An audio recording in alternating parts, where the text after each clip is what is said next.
Bom dia! Estamos de volta com as nossas reflexões matinais à Corsa da Manhã. Estamos na nossa meditação a respeito do livro de Tiago, né? A sabedoria de Deus para nós. E podemos ver como a sabedoria de Deus ela é muito prática. Essa carta de Tiago, ela é para abrir os olhos dos ouvintes, daqueles que servem ao Senhor, daqueles que estão buscando viver uma vida para a glória de Deus. E nós vimos então na sexta-feira algo muito importante a respeito de como nós devemos proceder com as nossas palavras a respeito do dia, do tempo, né? Como que deve se proceder, então, as nossas orações. E nós entendemos, se o Senhor quiser, deve ser o nosso desejo mais sincero e também a nossa disposição mais autêntica para que se cumpra o querer de Deus em nossas vidas. Então, a expressão, se o Senhor quiser, assim faremos. Mas no versículo 16 do capítulo 4, Tiago faz mais uma advertência, ele diz assim: mas agora vós jactais das vossas presunções, ou vós se gabais das vossas presunções, né? Ou vocês estão se ensoberbecendo com as suas presunções, se gabando delas.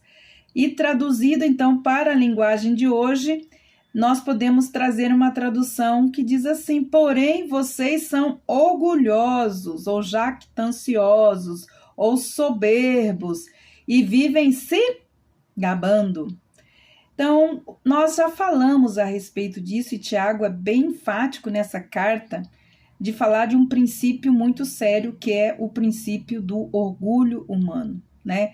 Como as pessoas orgulhosas são presunçosas, né? E são autossuficientes, e por isso elas acabam então tirando Deus da sua vida, da sua história, por achar que não precisam de Deus, né? Então se acham autossuficiente e acabam então tirando Deus do seu dia, das suas decisões, daquilo que é importante para a sua vida. Então, uma das coisas importantes de nós entendermos, lá em Deuteronômio, capítulo 8, há uma exortação feita pelo próprio Deus a Moisés, né? Para que o povo, que Moisés ensinasse o povo a não esquecer, né, dos benefícios feitos pelo Senhor. Isso que acontece com um orgulhoso, né? O orgulhoso, logo que ele começa a se gabar das suas presunções, da sua autossuficiência, logo ele se torna uma pessoa orgulhosa, de orgulhosa para uma pessoa ingrata. E a ingratidão também era algo que doía muito, né? Dói no coração de um pai, de uma mãe, a ingratidão dos seus filhos. Agora você imagina Deus, né?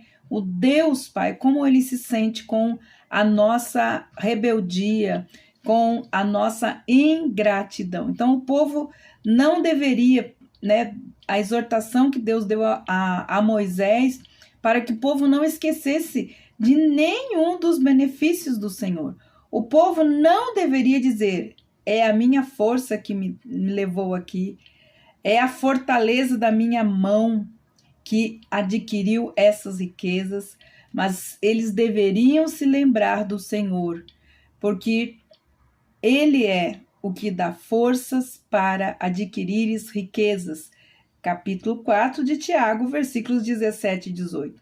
Então, aqui Tiago está pronunciando, trazendo, então, lá Deuteronômio, capítulo 8, falando da exortação que Deus tinha dado ao povo. Então, orgulhar-se do progresso pessoal sem reconhecer que todo o poder e que toda a capacidade vem de Deus, isso é uma atitude maligna. Olha só, que coisa terrível é quando o orgulho, a presunção e a ingratidão tomam conta de um coração. E aí já começa então a se prefigurar então a atitude maligna. Como diz Tiago, toda a jactância, toda a soberba, né? Toda a autossuficiência, ela é maligna. E aqui é importante a gente ver esse termo maligno, né? O termo maligna, jactância é maligna, aqui ela tem no original é ponera ou poneros. É o mesmo termo que nós encontramos na oração do Pai Nosso que Jesus nos ensinou. Mas livrai-nos do mal, lá em Mateus capítulo 6, versículo 13. Então, poneros tanto pode ser mal como a personificação do mal, né, ou do maligno. Então, é importante a gente ver, livra-nos do mal ou livra-nos do maligno, é a mesma palavra, né? Então, Jesus ensina o seu povo a orar, livrai-nos do mal, ou seja, livrai-nos do maligno. Como que nós podemos ser livres do mal ou do maligno? Não guardando orgulho em nossos corações, porque nós sabemos que existe o princípio do reino da luz, aonde a entrada para o reino de Deus é a humildade. E nós sabemos que o reino das trevas, ele tem um princípio, o princípio pelo qual as pessoas entram na sua malignidade é o orgulho. Então, livra-nos do mal, ou seja, livra-nos do maligno. Que o Senhor livre o nosso coração de sermos orgulhosos, presunçosos, soberbos. A própria Bíblia de Jerusalém, ela faz essa tradução assim como a gente tem. Então, o ensino que nós estamos recebendo é que o orgulho, ele vem do maligno. Na verdade, o reino das trevas, ele é alimentado pelo princípio do orgulho. O orgulho vem do maligno.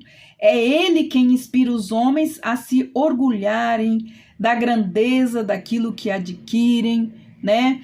E serem autossuficientes. De repente, então, aparece Tiago falando mais alguma coisa, quebrando essa sequência, falando, né, de que Deus resiste ao soberbo, ou seja, ao orgulhoso, mas dá graça ao humilde. De repente, ele quebra isso e Tiago já diz algo muito importante.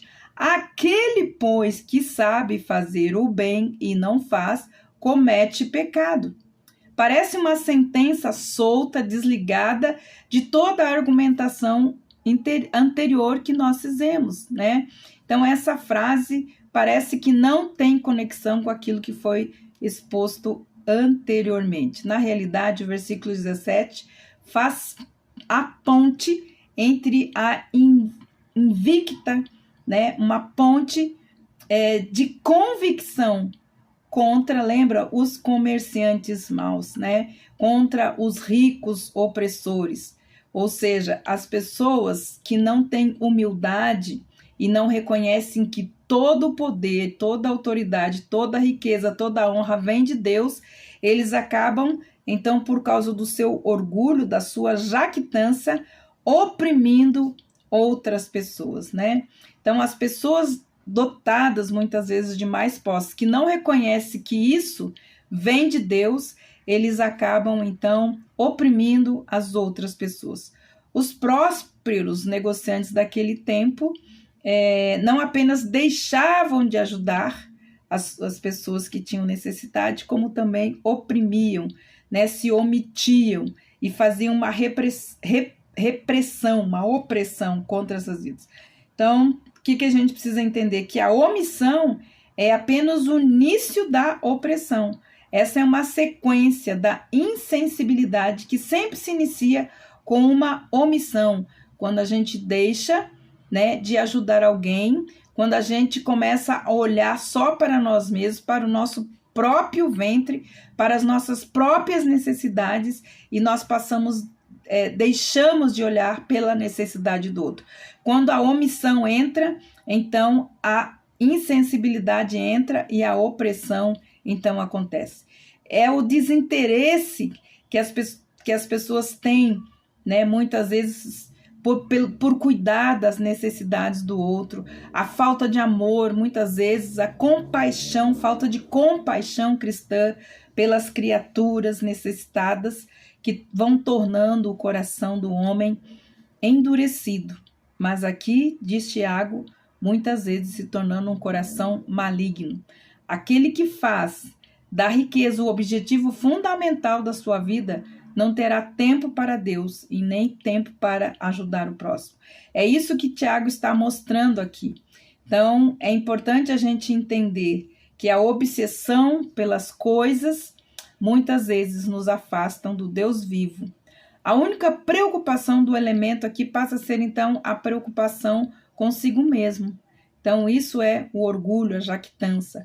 Por isso, com muita propriedade, Tiago fala disso para nós. Nós temos esse cuidado, né, de não rejeitarmos a Deus e ao próximo, certo? E fazendo do nosso eu o centro do universo. Então, isso é omissão, e a omissão é pecado.